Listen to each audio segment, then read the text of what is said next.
Alive and alert on the north side of the dirt. It is your man, D-Real, coming at you with another Be Real with D-Real, where edutainment is what I do. And we're going to be edutaining because it's February 1st, and February 1st kicks off Black History Month. I'm going to let that sink in for you. I'm going to sit here for a couple seconds, and I'm going to let y'all process that. Yeah.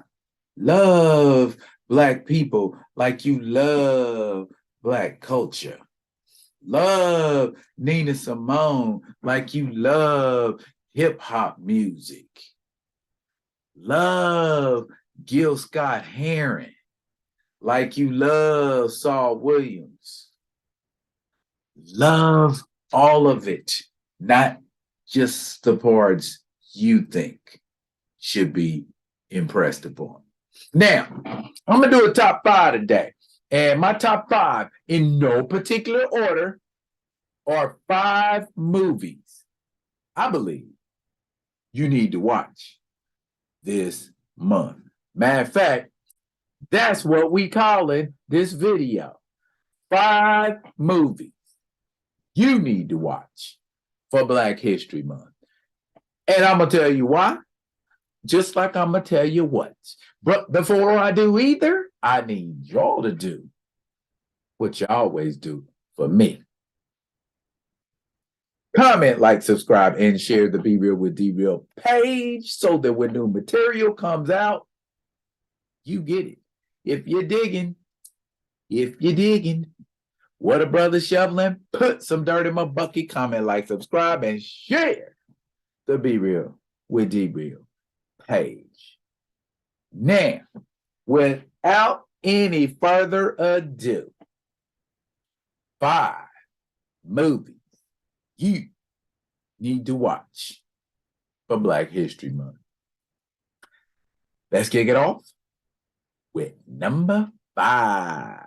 Y'all said, D-Real, is it going to be that type of party? Some of it is. My top 5 kicks off with Malcolm X. Okay? Y'all know what it is. Y'all know when it is. Malcolm X is a film that was made in 1992 by the one and only Spike Lee. It is based loosely on the autobiography of Malcolm X as told to Alex Haley. The movie clocks in at about 3.5 hours, but trust and believe you are engaged. You not only learn about Malcolm X, the Muslim, Malcolm X, the civil rights leader, Malcolm X, the human rights activist. You learn about Malcolm X, the thug. You learn about Malcolm X, the slick street talker. You learn about Malcolm X, the gangster. You learn about Malcolm X, the convict that became the convert. You get the full spectrum. It is a movie I definitely recommend that you watch. Movie number 2, in no particular order. We talking about Dead Presidents. Now, tell me you haven't seen Dead Presidents. Have you seen Dead Presidents? Dead Presidents, 1995, stars Lorenz Tate, the gorgeous Nabushe Wright, and my man Clifton Powell. Clifton Powell puts in an amazing performance as Cuddy the Pimp. Also, great performances by my man Chris Tucker, and special shout out to Terrence Howard, mine. It follows the story of Anthony, a young man who's struggling to find his direction in the world in the late 1960s and decides to go to Vietnam. It's a life-changing experience. He comes home to find that even though you fought for your country, when you get back here, you are still a to everybody who matters. And that leads him to some interesting circumstances, to say the least. This movie had a powerful impact on me because it talks about something that happens to us as a people that persists to this day. You know, if you are a veteran of the military and you served during any wartime, you served during any conflict, this nation should be taking care of you.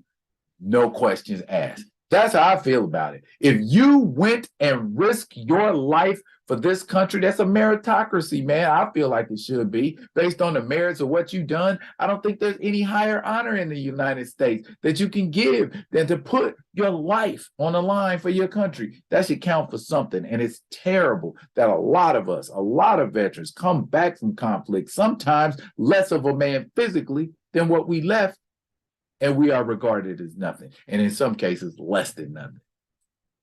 You know, ignored at the most, rejected at the worst. You know what I mean? But this movie encapsulates the frustrations of a veteran who's also dealing with some PTSD. It's a very, very, very good movie, and I suggest y'all get off into it.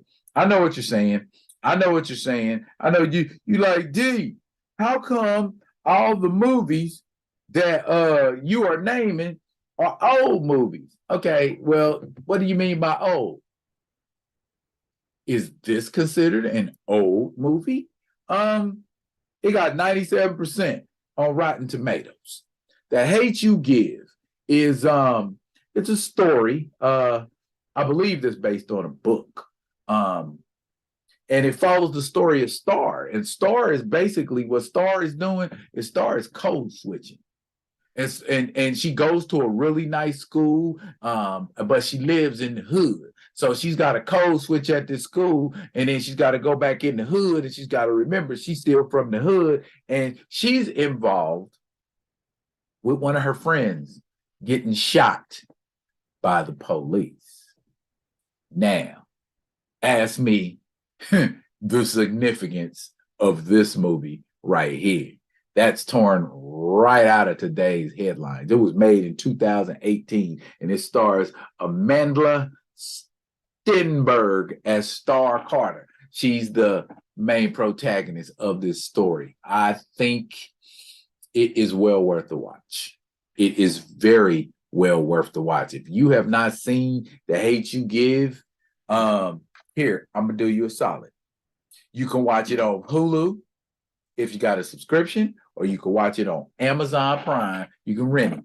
But whatever you do, make sure you watch this movie. Now, what did I have for you? What did I have for you? We started off with Malcolm X. That's historical. We started off with dead presidents. That speaks to a situation that occurs with all Black men. Then we talked about The Hate U Give. We speaking about a situation that is a social issue that is prevalent in our community. And so that takes us to the next one.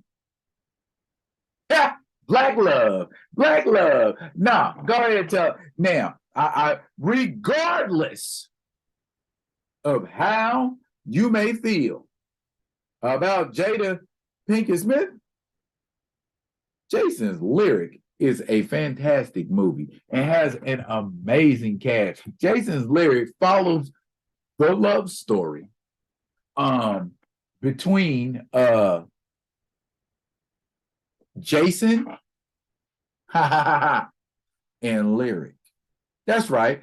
And they have a real serious romance going on, but Jason got issues just like Lyric got issues. They both got to deal with ignorant folks that's still in the community doing things that they shouldn't necessarily be doing.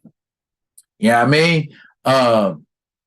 Amazing performance by Bokeem Woodbine as Jason's brother, who can't never get right. He fresh up out of school. I mean, sorry, not school. He fresh up out the joint, and he ain't even trying to get right. He getting right back in the dirt, falling back in with the wrong crowd, doing the wrong shit.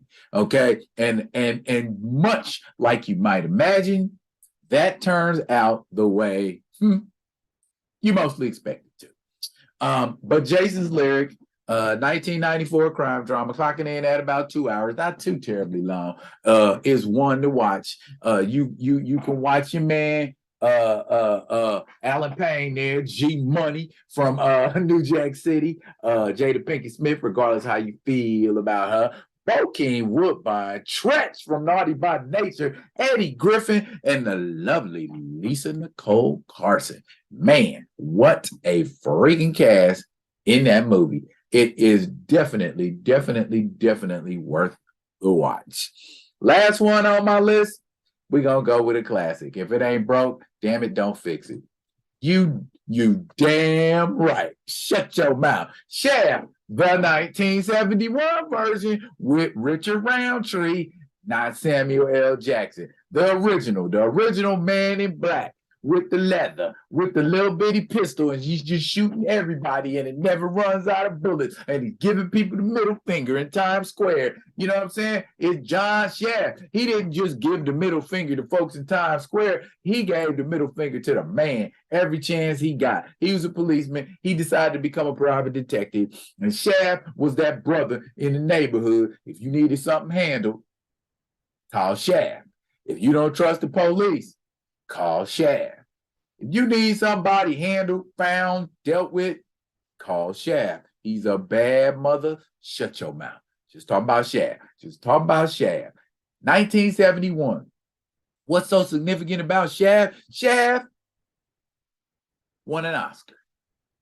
That's one thing that's significant about Shaft. Musical score by Isaac Hayes, put together beautifully. And when it comes on, there ain't nobody on earth that doesn't recognize that theme music. Ha! I'm gonna get you, sucker. Y'all, go look it up. But Shaft is a classic. It's a ghetto classic. It's a hood classic. It's a cinematic classic by any stretch of the imagination. And that is my 5 movies you need to watch for Black History Month. I'm sure y'all can add some more to that list, and I'm sure you're going to add more to that list. But I tell you what, you can add a couple now. Drop it in the comments. But I will be doing my live tomorrow, 6:30 Pacific time, 9:30 Eastern. Y'all tune in. We're going to discuss movies you should be watching for Black History Month. That's it for now. But fret not.